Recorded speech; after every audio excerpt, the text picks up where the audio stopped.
Welcome back. Yesterday, we explored how genetics don't predetermine your relationship with alcohol.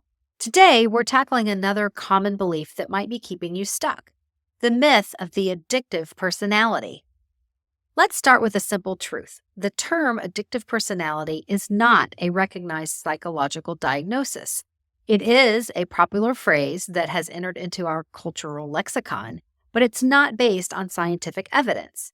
Instead, research shows that certain life experiences, trauma, and environmental factors contribute to how we develop coping mechanisms.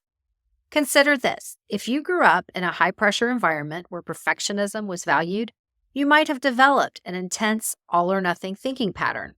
If you experienced significant stress or trauma, you might have learned to seek quick relief through various means. These aren't personality traits, they're learned responses. Let us look more deeply at what research actually tells us about addiction. First, we have environmental factors. Studies show that stress, trauma, and early exposure to addictive substances play much more significant roles than personality in developing dependencies. Next, we have learning and habit formation. As we've talked multiple times throughout this fast, the brain's reward system responds to alcohol the same way in everyone. When we repeatedly pair alcohol with stress relief or celebration, we're creating those neural pathways that strengthen over time. See how I keep talking about neural pathways? That's not on accident. It's reinforcement. And finally, we have societal conditioning. As we've spoken about before, our culture has normalized using alcohol as a coping mechanism, making it seem like a reasonable solution to life's challenges. For years, I personally believed that I had an addictive personality. I'm naturally an all or nothing kind of person, and when I commit to something, I go all in. Whether it's work projects, fitness goals, or new hobbies, I become completely absorbed. So when my relationship with alcohol became problematic, I automatically attributed it to my quote-unquote addictive personality. I'd tell myself, this is just how I'm wired. I can't do anything halfway. I used this belief to explain away my growing dependence on alcohol, treating it as an unchangeable part of who I was rather than addressing the real issue, that I was regularly consuming an addictive substance. This belief became a self-fulfilling prophecy. Because I thought my struggle with alcohol was just another manifestation of my addictive personality, I didn't seriously try to change my relationship with alcohol for a very long time. After all, how can you change something that's supposedly hardwired into your personality?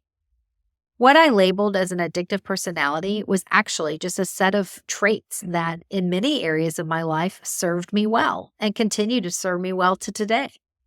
My ability to focus intensely, my passion for excellence, my drive to achieve, those weren't flaws, they were gifts that helped me succeed in my career and other pursuits. As we've discussed before, here's what's happening in your brain when you drink. Alcohol triggers dopamine release. Your brain creates associations between alcohol and relief or reward. These associations strengthen with repeated use, and eventually your brain starts to believe alcohol is necessary for coping. This process happens in everyone's brain, regardless of personality type. It's not about who you are, it's about how alcohol affects human neurobiology. Let's consider some common traits that are often mislabeled as an addictive personality: being passionate or intense, having high standards, being sensitive to emotions, seeking excitement or novel experiences, being achievement-oriented. Do any of these sound familiar to you? They certainly do to me. And the good news is these aren't flaws. They are qualities that are likely to contribute to your success in other areas of your life. The danger in believing that you have an addictive personality is twofold. First, it becomes a self-fulfilling prophecy, as I mentioned earlier. And second, it prevents you from addressing the real issues. So instead of focusing on a non-existent personality type, let's focus on what we can change. We can change our responses to stress, our coping mechanisms, our daily habits and routines, our support systems, and our relationship with God. Your struggle with alcohol isn't a character flaw or a personality defect. As we talked about yesterday, it's the predictable result of regularly consuming an addictive substance. This is actually great news because it means you're not broken. You don't need to be fixed. You are not fundamentally flawed.